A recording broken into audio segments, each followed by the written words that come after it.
പിതാവായ ദൈവത്തിൻ്റെ സ്നേഹവും പുത്രനായ യേശുക്രിസ്തുവിൻ്റെ കൃപയും പരിശുദ്ധാത്മാവിൻ്റെ കൂട്ടായ്മയും എന്നും എപ്പോഴും ഉണ്ടാകട്ടെ.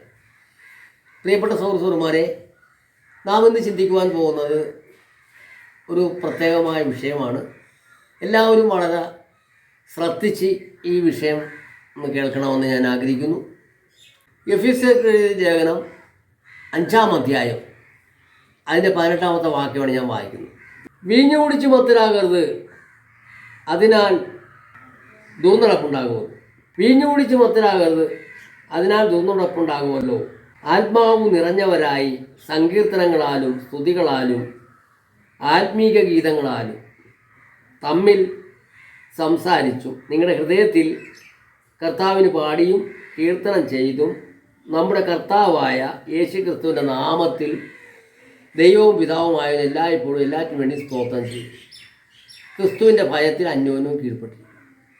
പ്രിയപ്പെട്ട സഹോദരി സഹോദരന്മാരെ, ഇന്ന് നാം വായിച്ച ഈ എഫെസ്യ ലേഖനം 5-ന്റെ 18-ാമത്തെ വാക്യം നാം വളരെ ചിന്തിക്കേണ്ടൊരു അത്യാവശ്യ കാര്യമാണ്. കാരണം 15 മുതൽ വായിക്കുമ്പോൾ തന്നെ അവിടെ പറയുന്നത്, ആകയാൽ സൂക്ഷ്മത്തോടെ അജ്ഞാനികളായിട്ടല്ല ജ്ഞാനികളായിട്ടൊക്കെ നടപ്പാൻ നോക്കുക. ഇത് ദുഷ്കാലമാണ്, സമയം തക്കത്തിൽ ഉപയോഗിച്ചുകൊണ്ട്. ബുദ്ധിഹീനരാകാതെ കർത്താവിൻ്റെ ഇഷ്ടം ഇന്നതെന്ന് ഗ്രഹിച്ചുകൊണ്ട്. വീഞ്ഞു കുടിച്ച് മത്തരാകരുത്, അതിനാൽ ദുർനടപ്പുണ്ടാകുമല്ലോ. ആത്മാവ് നിറഞ്ഞവരായി. അവിടെ വളരെ ശ്രദ്ധിക്കണം. ആത്മാവ് നിറഞ്ഞവരായി സങ്കീർത്തനങ്ങളാലും സ്തുതികളാലും ആത്മീക ഗീതങ്ങളാലും. അപ്പോൾ ഇവിടെ നാം ഈ വാക്യം നമ്മൾ വായിക്കുമ്പോൾ പ്രധാനപ്പെട്ടൊരു വിഷയം കൂടെ ഇതിനകത്ത് ചേർന്നവരാണ്. യോഹന്നാൻ്റെ സുവിശേഷം 4-ാം അധ്യായം. അതിൽ കർത്താവായ യേശുക്രിസ്തു കിണറ്റിൻകരയിൽ വെള്ളം കോരുവാൻ വന്ന ശമര്യാക്കാരത്തെ സ്ത്രീയോട് പറയുന്നൊരു കാര്യം. ആ ശമര്യാക്കാരത്തെ സ്ത്രീ യേശുവിനെ കണ്ടപ്പോൾ യേശു ഒരു യഹൂദനാണെന്ന് മനസ്സിലാക്കിക്കൊണ്ട് തന്നെ ശമര്യർക്കും യഹൂദർക്കും തമ്മിൽ സമ്പർക്കമില്ല. അപ്പോൾ യേശു കർത്താവ് ശമര്യാക്കാരത്തെ സ്ത്രീയോട് വെള്ളം ചോദിച്ചു. അപ്പോൾ അവൾ അതിനെക്കുറിച്ച് പറയുക, നിങ്ങൾ ആ മലയിലും ഞങ്ങൾ ഈ മലയിലും ആരാധിക്കും. യേശു കർത്താവ് പറഞ്ഞെന്താണ്? ആ മലയിലുമല്ല ഈ മലയിലുമല്ല, ദൈവം ആത്മാവാകുന്നു.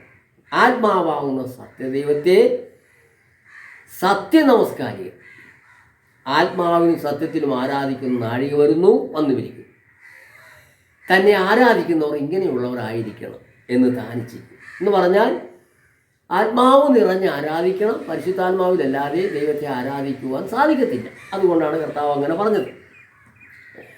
അപ്പോൾ നിങ്ങൾ ആ മലയിലും ഞങ്ങൾ ഈ മലയിലും അതിന് പ്രസക്തി ഇല്ലാതെ വരികയാണ്. ഇതാ ആത്മാവ് സത്യത്തിനും ആരാധിക്കുന്ന നാഴിക വരുന്നു, വന്നില്ല.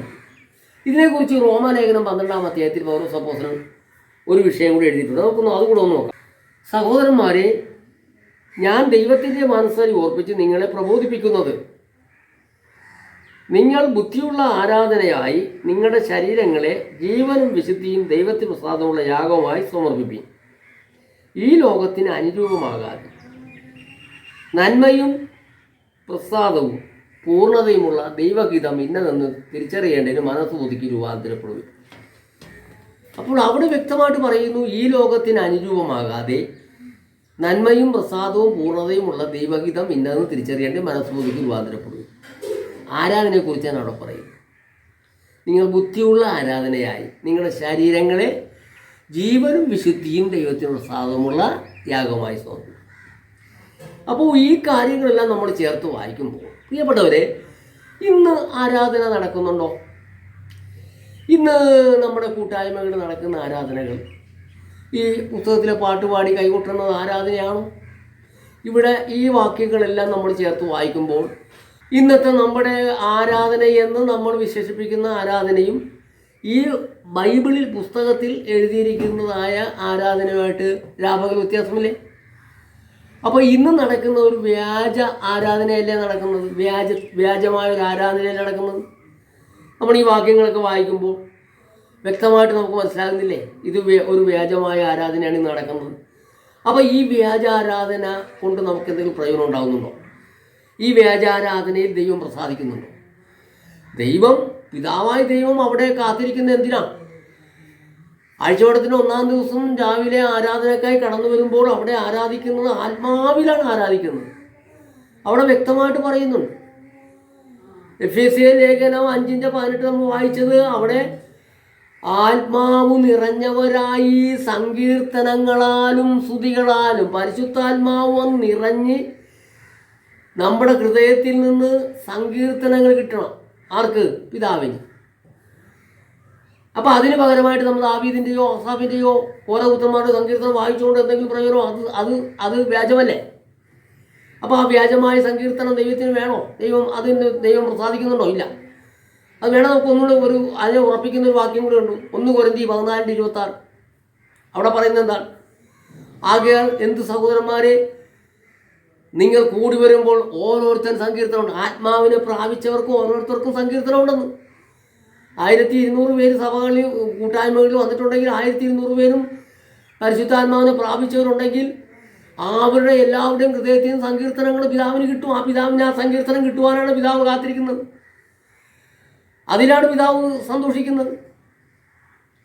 അപ്പോൾ ആ സ്ഥാനത്ത് നമ്മൾ ദാവീദിൻ്റെയോ ആസാഫിൻ്റെയോ ഓരോരുത്തന്മാരുടെ സങ്കീർത്തനം വായിച്ചുകൊണ്ട് അത് സങ്കീർത്തനമാകുമോ?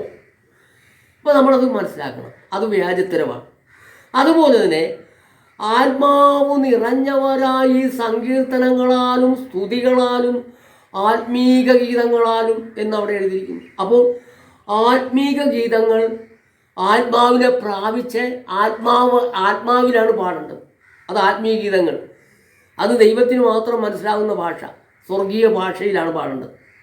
ആ സ്ഥാനത്ത് നമ്മളിവിടെ ഒരു പാട്ടുണ്ടാക്കി മലയാളത്തിലോ ഇംഗ്ലീഷിലോ ഹിന്ദിയിലോ തമിഴിലോ ഏത് ഭാഷയിലോ ആയിക്കോട്ടെ, നമ്മളിവിടെ ഒരു പാട്ടുണ്ടാക്കിയിട്ട് ആ പാട്ട് നമ്മൾ പാടിക്കൊണ്ട് അതിൻ്റെ ഗിറ്റാറോ കീബോർഡോ അല്ലെ എന്തെങ്കിലുമൊക്കെ ഇൻസ്ട്രുമെൻസൊക്കെ വായിച്ചുകൊണ്ട് വളരെ ആഹ്ലാദപൂർവ്വം നടത്തിയത് കൊണ്ട് ആരാധനയാവുമോ? അപ്പോൾ അത് വ്യാജമല്ലേ? ആത്മാവ് നിറഞ്ഞവരായി സങ്കീർത്തനങ്ങളാലും സ്തുതികളാലും ആത്മീക ഗീതങ്ങളാലും എന്നവിടെ എഴുതിയിരിക്കുമ്പോൾ നമ്മളിവിടെ പുസ്തകത്തിൽ എഴുതിയ ഒരു പാട്ട് നമ്മളെല്ലാവരും കൂടെ പഠിച്ച് പാടിയാൽ അത് ആരാധനയാകുമോ? അപ്പോൾ അത് വ്യാജത്തരമല്ലേ? അപ്പം മൊത്തത്തിൽ വ്യാജമാണ്. സങ്കീർത്തനങ്ങളില്ല. സങ്കീർത്തനം നമ്മുടെ ഹൃദയത്തിൽ നിന്ന് വരുന്ന സങ്കീർത്തനം. ആസാഫിൻ്റെ കോരകുത്തുമാരുടെ സങ്കീർത്തനമല്ല. അത് വ്യാജമാണ്. ഇപ്പോൾ അത് വ്യാജമാണ്. അത് വ്യാജത്തരമാണ് കാണിക്കുന്നത്. അപ്പോൾ ഇതെന്തുകൊണ്ട് നമ്മൾ മനസ്സിലാക്കുന്നില്ല? നമ്മൾ കർത്താവിൽ പോരും, ഞാനിപ്പോൾ പോകും, ഞാൻ പോകും എന്ന് നമ്മൾ രാപകൽ നമ്മൾ പറഞ്ഞുകൊണ്ടിരിക്കുന്ന. പക്ഷെ ഇതൊന്നും നടത്തിയില്ല, പിന്നെ എങ്ങനെ പോകാൻ പറ്റും? അതുപോലെ തന്നെ കർത്താവിൻ്റെ മേശ സംബന്ധമായിട്ടുള്ള വിഷയങ്ങളുണ്ട്. കർത്താവിൻ്റെ മേശ കർത്താവായ യേശുക്രിസ്തു തൻ്റെ അപ്പോസ്തലന്മാർക്ക് കാണിച്ചു കൊടുത്ത മാതൃക എന്താണെന്ന് നമ്മൾ മനസ്സിലാക്കിയാൽ ആ മാതൃക അനുസരിച്ചാണ് അവർ കർത്താവിൻ്റെ മേശ അപ്പം നമുക്ക് കൂട്ടായ്മ നടത്തിയത്. അത് എപ്പോഴാണെന്നും ഏത് സമയത്താണെന്നും എങ്ങനെയാണ് നടത്തിയെന്നും ഒക്കെ വ്യക്തമായിട്ട് വിശുദ്ധ ബൈബിളിൽ എഴുതി വെച്ചിരിക്കുന്നു. ഇത് നമുക്ക് വേണ്ടി എഴുതി വെച്ചിരിക്കുന്നത്. നമ്മളിതൊന്നും നോക്കാതെ കണ്ട് നമ്മൾക്ക് തോന്നിയതുപോലെ ചെയ്താൽ നമുക്ക് സ്വർഗരാജ്യത്തിൽ പോകാൻ പറ്റും? ഒരൊറ്റ കുഞ്ഞു പോയില്ല. കർത്താവായ യേശുക്രിസ്തുവിൻ്റെ ഉപദേശം വിട്ട് നമ്മുടെ ഇഷ്ടത്തിന് നമ്മൾ എന്തെങ്കിലും ചെയ്താൽ നമ്മൾ സ്വർഗത്ത് പോകുമെന്ന് പറഞ്ഞിരിക്കുകയാണ്. ഒരിക്കലും പോയില്ല. കർത്താവ് തന്നെ പറഞ്ഞെന്താണ്? യോഹന്നാന്റെ സുവിശേഷം 12-ാം അധ്യായം അതിൻ്റെ 48-ാമത്തെ വാക്യം എന്താണ്? യേശു പറഞ്ഞെന്താണ്? എൻ്റെ വചനം കൈക്കൊള്ളാതെ എന്നെ തള്ളിക്കളയുന്നവനെ ന്യായം വിധിക്കുന്നവനുണ്ട്. ഞാൻ സംസാരിച്ച വചനം തന്നെ കൊടുക്കുന്ന ആളിനെ ന്യായം വിധിക്കുന്നതാണ്. അപ്പോൾ കർത്താവ് നമുക്ക് കാണിച്ചു തന്നൊരു മാതൃകയുണ്ട്. അപ്പോസ്തലന്മാർ ആ മാതൃകയിലാണ് അവർ നിന്നത്. മത്തായി സുവിശേഷം 7-ാം അധ്യായം നമുക്ക് നോക്കാം. മത്തായി സുവിശേഷം 7-ന്റെ 26-ാമത്തെ വാക്യം, എൻ്റെ ഈ വചനങ്ങളെ കേട്ട് ചെയ്യാത്തവനൊക്കെയും മണലിൽ മേൽ വീട് പണിത മനുഷ്യനോട് തുല്യനാകും. വൻമഴ ചൊരിഞ്ഞു, നദികൾ പൊങ്ങി, കാറ്റടിച്ചു, ആ വീട്ടിന്മേൽ അടിച്ചു, അത് വീണു, അതിൻ്റെ വീഴ്ച വലിയതായിരുന്നു. എന്തുകൊണ്ടാണ്? എൻ്റെ ഈ വചനങ്ങളെ കേട്ട് ചെയ്യാത്തവനൊക്കെയും. എന്നാൽ 24-ാമത്തെ വാക്യം പറയുന്നു, ആകയാൽ എൻ്റെ ഈ വചനങ്ങളെ കേട്ട് ചെയ്യുന്നവനൊക്കെയും പാറമേൽ വീട് പണിത ബുദ്ധിയുള്ള മനുഷ്യനോട് തുല്യനാകുന്നു. വൻമഴ ചൊരിഞ്ഞു, നദികൾ പൊങ്ങി, കാറ്റടിച്ചു, ആ വീട്ടിന്മേൽ അടിച്ചു. അത് പാറമേൽ അടിസ്ഥാനമുള്ളതായാൽ വീണില്ല. പാറമേൽ അടിസ്ഥാനമുള്ളതായത് എങ്ങനെയാ? കർത്താവായ യേശുക്രിസ്തു പറഞ്ഞതനുസരിച്ച് അവർ നിന്നതുകൊണ്ട്. ഇനി അടുത്തൊരു വാക്യം നമുക്ക് വായിക്കാം. ഫിലിപ്പിയർക്ക് എഴുതിയ ലേഖനം 4-ാം അധ്യായം. അവിടെ വ്യക്തമായിട്ട് പറയുകയാണ്, 4-ാം അധ്യായത്തിൻ്റെ 8 മുതൽ വായിക്കുമ്പോൾ, ഒടുവിൽ സഹോദരന്മാരെ, സത്യമായതൊക്കെയും കനമായതൊക്കെയും നീതിയായതൊക്കെയും നിർമ്മലമായതൊക്കെയും രമ്യമായതൊക്കെയും സൽകീർത്തിയായതൊക്കെയും സൽഗുണമോ പുകഴ്ചയോ അതൊക്കെയും ചിന്തിച്ചോളൂ. എന്നോട് പഠിച്ചും ഗ്രഹിച്ചും, ശ്രദ്ധിച്ച് ഇത് വായിക്കണം, എന്നോട് പഠിച്ചും ഗ്രഹിച്ചും കേട്ടും കണ്ടുമുള്ളത് പ്രവർത്തിപ്പിൻ, എന്നാൽ സമാധാനത്തിന് ദൈവം നിങ്ങളോട് കൂടിയിരിക്കും. അവിടെ വ്യക്തമായിട്ട് പറഞ്ഞിട്ടുണ്ട്, എന്നോട് പഠിച്ചും ഗ്രഹിച്ചും കേട്ടും കണ്ടുമുള്ളത് പ്രവർത്തിപ്പിൻ, എന്നാൽ സമാധാനത്തിന് ദൈവം നിങ്ങളോട് കൂടിയിരിക്കും. അപ്പോൾ അപ്പോസ്തലനായ പൗലോസും അപ്പോസ്തലന്മാരും ഒക്കെ ചെയ്തത് ശരിക്കും വ്യക്തമായിട്ട് ഇതിനകത്ത് എഴുതി വച്ചിട്ടുണ്ട്. 1 കൊരിന്ത്യർ 4-ാം അധ്യായത്തിൻ്റെ 6-ാം വാക്യത്തിലൊരു വാക്യമുണ്ട്, ഞങ്ങളുടെ ദൃഷ്ടാന്തം കണ്ടു പഠിക്കേണ്ടതിനും ഞങ്ങൾ എഴുതിയതിനപ്പുറം ഭാവിക്കാതിരിക്കുകയും ചെയ്യണമെന്ന്. ഞങ്ങൾ എഴുതിയതിനപ്പുറം ഭാവിക്കരുത്, ഞങ്ങളുടെ ദൃഷ്ടാന്തം കണ്ടു പഠിക്കണം. ഇവിടെയും പൗലോസ് പറഞ്ഞിരിക്കുന്ന അതാണ്, എന്നോട് പഠിച്ചും ഗ്രഹിച്ചും കേട്ടും കണ്ടുമുള്ളത് പ്രവർത്തിക്കും. അപ്പോൾ അപ്പോസ്തലന്മാർ ചെയ്തത് എന്തൊക്കെയാണെന്ന് നമുക്കിവിടെ വ്യക്തമായിട്ട് നമുക്ക് മനസ്സിലാകുന്നുണ്ട്. അപ്പോസ്തല പ്രവൃത്തി 20-ാം അധ്യായത്തിൽ നമ്മൾ വായിക്കുമ്പോൾ അവിടെ വായിക്കുന്നുണ്ട് അല്ലേ, അവിടെ നമ്മൾ വ്യക്തമായിട്ട് കാണുന്നുണ്ട് തിരുവത്താഴത്തെക്കുറിച്ച്. പൗലോസ് അപ്പോസ്തലൻ രാത്രി വന്നതും വന്ന മാളിക മുറിയിൽ നിറയെ വിളക്കുണ്ടായിരുന്നതും യുത്തിക്കോസ് ഉറക്കം തൂങ്ങി നിലത്ത് വീണതും പാതിരയായപ്പോൾ തിരുവത്താഴം, അതായത് അപ്പനുറുക്ക് കൂട്ടായ്മ നടത്തിയതൊക്കെ നമുക്കറിയാം. അത് അവർ ആദ്യം മുതൽ അങ്ങനെ തന്നെയായിരുന്നു. അപ്പോസ്തലപ്രവൃത്തി 2-ാം അധ്യായം വായിച്ചാലും നമുക്ക് കാണാം. അവിടെ ശലോമോൻ്റെ മണ്ഡപത്തിൽ കൂടുവരികയും വീട്ടിൽ അപ്പം നുറുക്കിക്കൊണ്ടു എല്ലാ ദിവസവും. അന്ന് ദിനംപ്രതിയായിരുന്നു. ശലോമോൻ്റെ മണ്ഡപത്തിൽ കൂടി വരും, അവർ വീടുകളിൽ അപ്പം നോക്കും. കാരണം എന്താണ്? രാത്രിയാകാൻ വേണ്ടി അവർ കാത്തിരിക്കില്ല. അത് കർത്താവ് അവർക്ക് മാതൃക കാണിച്ചു കൊടുത്താണ്. അപ്പോൾ കർത്താവ് കാണിച്ച മാതൃക അപ്പോസ്തലന്മാർ ചെയ്തു. അപ്പോസ്തലന്മാർ കാണിച്ച മാതൃക നമ്മൾ ചെയ്തില്ലേ, നമ്മളെങ്ങനെ പോകും? പറ. യോഹന്നാൻ 17-ാം അധ്യായത്തിൽ വ്യക്തമായിട്ട് കർത്താവായ യേശു പ്രാർത്ഥിക്കുന്ന ഒരു പ്രാർത്ഥന, പിതാവേ, ഞാനും നീ ഒന്നായിരിക്കുന്നു, ഇവരും തമ്മിൽ ഒന്നായി. ഇനി അവരുടെ കൂടെ നമ്മളും ഒന്നാകണം, അവരുടെ കൂടെ നമ്മളും ഒന്നാകണം. എങ്കിൽ മാത്രമേ നമുക്ക് രക്ഷപ്പെടാൻ പറ്റത്തുള്ളൂ. പറഞ്ഞത് മനസ്സിലായ? 1 യോഹന്നാൻ 1-ാം അധ്യായത്തിൽ 1-ാം വാക്യം മുതൽ വായിക്കുമ്പോൾ അവിടെ പറയുന്നത് എന്താണ്? ആദ്യം മുതലുള്ളതും ഞങ്ങൾ കേട്ടതും സ്വന്തം കണ്ണുകൊണ്ട് കണ്ടതും ഞങ്ങൾ നോക്കിയതും ഞങ്ങളുടെ കൈ തൊട്ടതുമായ ജീവൻ്റെ വചനം സംബന്ധിച്ച് ജീവൻ പ്രത്യക്ഷമായി ഞങ്ങൾ കണ്ട് സാക്ഷീകരിക്കുകയും പിതാവിനോട് കൂടെ ഇരുന്ന് ഞങ്ങൾക്ക് പ്രത്യക്ഷമായ നിത്യജീവനെ നിങ്ങളോട് അറിയിക്കുകയും ചെയ്യുന്നു. ഞങ്ങൾ കണ്ടും കേട്ടുമുള്ളത് നിങ്ങൾക്ക് ഞങ്ങളോട് കൂട്ടായ്മ ഉണ്ടാകേണ്ടതിന് നിങ്ങളോട് അറിയിക്കുന്നു. ഞങ്ങളുടെ കൂട്ടായ്മയോ പിതാവിനോടും അവൻ്റെ പുത്രനായ യേശുക്രിസ്തുവിനോടുമാകുന്നു.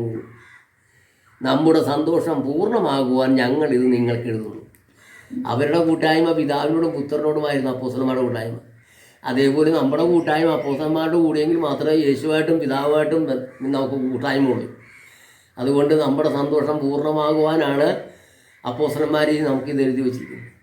അതുകൊണ്ട് പ്രിയപ്പെട്ടവരെ, നമ്മുടെ ബുദ്ധിക്ക് വല്ലതും ചെയ്തേച്ചും നമ്മൾ നരകത്തിൽ പോകാനായിട്ട് ഒരുങ്ങരുത്. നരകത്തിൽ പോകാനായിട്ട് ഇപ്പോൾ ഒരുക്കിക്കൊണ്ടിരിക്കുന്നത്. കർത്താവ് പറഞ്ഞ കാര്യങ്ങളൊന്നും ഒന്ന് തൊട്ട് അവസാനം വരെയും ഒന്നും നടക്കുന്നില്ല. ഇന്ന് സഭകളിൽ, കൂട്ടായ്മകളിൽ ഒന്നും നടക്കുന്നില്ല. ഇതെല്ലാം സംഘടനകൾ പറയുന്നതനുസരിച്ചാണ് ഇന്ന് പോകുന്നത്. സംഘടനകൾ. അതുകൊണ്ട് ആ സംഘടനകൾ ഉണ്ടാകുമെന്ന് എന്നേ പറഞ്ഞിരിക്കുന്നു. നമുക്കൊരു വാക്യം കൂടെ വായിച്ച് നിർത്താം. 2 തിമോത്തി 4-ാം അധ്യായത്തിൻ്റെ 3-ാം വാക്യം ഒന്ന് വായിക്കുകയാണ്. അവർ പത്രോപദേശം പൊറുക്കാതെ കർണരസമാകുമാറ് സ്വന്തം മോഹങ്ങൾക്കൊത്തവണ്ണം ഉപദേശക്കന്മാരെ പെരുക്കുകയും സത്യത്തിന് ചെവി കൊടുക്കാതെ കെട്ടുകഥ കേൾപ്പാൻ തിരികെയും ചെയ്യുന്ന കാലം വരും. വളരെ ശ്രദ്ധിക്കണം. ഇതാരെയാണ്? അവർ പത്യോപദേശം പൊറുക്കാതെ കർണരസമാകുമാറ് സ്വന്തം മോഹങ്ങൾക്കൊത്തവണ്ണം, സ്വന്തം മോഹം എന്ന് പറഞ്ഞ സംഘടനകൾക്കൊത്തവണ്ണം, ഓരോരോ സംഘടനകൾക്കും ഒത്തവണ്ണം ഉപദേഷ്ടാക്കന്മാരെ പെരുപ്പിക്കുകയാണ്. എവിടെയാണ്? Bible college. ബൈബിൾ കോളേജിൽ ഉപദേഷ്ടാക്കന്മാരെ പെരുക്കുകയാണ്. അവരെ പെരുക്കി കൊണ്ടുവന്ന് ഒരു സഭയുടെ അധ്യക്ഷനാക്കി വയ്ക്കുകയാണ്. അവർ സുവിശേഷകന്മാരല്ല, അവർ ഇടയന്മാരല്ല, അവർ പ്രവാചകന്മാരല്ല, അവർ അപ്പോസ്തലന്മാരല്ല, അവരാരുമില്ല. അവരെ ഈ ബൈബിൾ കോളേജ് പഠിപ്പിച്ചിട്ട് അവർക്കൊരു ഗ്രാജുവേഷൻ കൊടുത്തിട്ട് ആ ഗ്രാജുവേഷൻ്റെ സർട്ടിഫിക്കറ്റിൻ്റെ വെളിച്ചത്തിൽ, ആ ബലത്തിലാണ് ഇവർ സഭകളെ പഠിപ്പിക്കുന്നത്. അവരാണ് ഉപദേഷ്ടാക്കന്മാരാകുന്നത്. എന്താണ് അവരെ കുറിച്ച് പറഞ്ഞിരിക്കുന്നത്? അവർ പത്യോപദേശം പൊറുക്കാതെ, പത്യോപദേശം അവർക്ക് വേണ്ട, പത്യോപദേശം വേണ്ട, പിന്നെ എന്ത് വേണം? കർണരസമാകുക എന്ന് പറഞ്ഞാൽ കേൾവിക്കാർക്ക് അവിടെ ഇരിക്കണം, ചിരിക്കണം, കേൾക്കണം, അവരിരുന്ന് കിട്ടണം. അതിന് വേണ്ടുന്നതായ കർണരസമാകുമാറ് സ്വന്തം മോഹങ്ങൾക്കൊത്തവണ്ണം ഉപദേഷ്ടാക്കന്മാരെ പേരിക്കുകയും സത്യത്തിന് ചെവി കൊടുക്കാതെ കെട്ടുകഥ കേൾപ്പാൻ തിരികെയും ചെയ്യുന്ന കാലം വരുമെന്ന് പൗലോസ് അപ്പോസ്തലൻ, പത്രോസ് അപ്പോസ്തലൻ എല്ലാവരും എഴുതി വെച്ചിട്ടുണ്ട്. കർത്താവും പറഞ്ഞിട്ടുണ്ട്. അതാണിന്ന് നടക്കണം. അതുകൊണ്ട് എൻ്റെ പ്രിയപ്പെട്ട സഹോദരന്മാരെ, നമ്മുടെ ഈ തട്ടിക്കൂട്ട് പരിപാടിയെല്ലാം നിർത്തിയിട്ട് ഇന്നത്തെ കാണുന്ന പെന്തക്കോസ്ത് സഭകളെല്ലാം പിരിച്ചുവിടണം. ഇന്നത്തെ പെന്തക്കോസ്ത് സഭകളെല്ലാം പിരിച്ചുവിട്ടിട്ട് ആരെങ്കിലുമൊക്കെ രക്ഷപ്പെടണമെന്നുണ്ടെങ്കിൽ അവർ പോയി എവിടെയെങ്കിലും ഒറ്റയ്ക്ക് മാറിയിരുന്ന് പ്രാർത്ഥിച്ച് ദൈവത്തോട് നിലവിളിച്ച് പ്രാർത്ഥിച്ചാൽ ദൈവം അവിടെ ഇടപെടും. ദൈവം അതിനുള്ള മാർഗം ഉണ്ടാക്കും. പക്ഷേ ഇതിനകത്ത് കിടന്ന് നമ്മൾ ആരും സ്വർഗത്ത് പോവുകയില്ല. അതുകൊണ്ട് പ്രിയപ്പെട്ട സഹോദരന്മാരെ, ഇത് നിങ്ങളൊന്ന് മനസ്സിലാക്കാൻ വേണ്ടിയാണ്. കാരണം കർത്താവിൻ്റെ വരവ് ഇത്ര ആസന്നമായി, കർത്താവിൻ്റെ വരവ് പടിവാതിക്കലെത്തിയിരിക്കുകയാണ്. ഇനി ഇതിനകത്ത് കിടന്ന് ഈ തട്ടിപ്പും വെട്ടിപ്പും, ഈ വോട്ട് ചെയ്തതിലും, ഈ കസേരക്കുള്ള പിടുത്തവും, ഈ തമ്മിലുള്ള തെറിയും തമ്മിലുള്ള വാശിയും വൈരാഗ്യവും എല്ലാം നടത്തിക്കൊണ്ടിരുന്നാൽ ഒരു കാലത്തും ഗതി പിടിക്കാൻ പോകില്ല ആത്മീകമായിട്ട്. കാരണം എന്തുകൊണ്ടാണ്? ഈ 3 വർഷത്തേക്ക് പള്ളിയിലെ അച്ഛന്മാർ വരുന്നത് പോലെ, ഓരോ പള്ളികളിൽ വന്ന് ഭരിക്കാനിരിക്കുന്ന പോലെ 3 വർഷത്തേക്ക് വന്നിരിക്കുകയാണ് ഓരോ പാസ്റ്റർമാർ. അവർക്ക് ഈ ആളുകളെക്കുറിച്ച് വിചാരമില്ല. കാരണം എന്താ? അവർ 3 വർഷം കഴിയുമ്പോൾ വേറൊരു ചർച്ചിൽ പോകണം, വേറൊരു കൂട്ടായ്മയിൽ പോകണം. അതുകൊണ്ട് ഈ 3 വർഷം ഇവിടുന്ന് വല്ലതും കിട്ടുമെന്ന് നോക്കിക്കൊണ്ട് എല്ലാവരും പ്രസാദിപ്പിച്ച് നിൽക്കും. അല്ലാതെ കണ്ട് ഇവരെ വചനം പഠിപ്പിക്കുന്നില്ല, ഇവരെ ഉപദേശം പഠിപ്പിക്കുന്നില്ല. ഈ ആത്മാവിനെ കുറിച്ച് വിചാരമില്ലാത്തവരാണ് ഇവർ. ഓരോ ആത്മാവിനെ കുറിച്ചും വിചാരമില്ലാത്തവരാണ് ഈ വന്ന് 3 വർഷം കഴിഞ്ഞ് അടുത്ത ചർച്ചിലേക്ക് പോകണം. അതുകൊണ്ട് ദൈവം, ഞാൻ കർത്താവായ യേശുക്രിസ്തുവിന്റെ നാമത്തിൽ ഞാൻ പറയുകയാണ്, ഈ സംഘടന പിരിച്ചു വിട്ടിട്ട് അവനവൻ്റെ വീട്ടിലിരുന്ന് പ്രാർത്ഥിക്കട്ടെ എന്ന് പറഞ്ഞുകൊണ്ട് ഞാൻ എൻ്റെ വാക്കുകൾ ചുരുക്കുന്നു. ദൈവം നിങ്ങളെല്ലാവരും അനുഗ്രഹിക്കട്ടെ.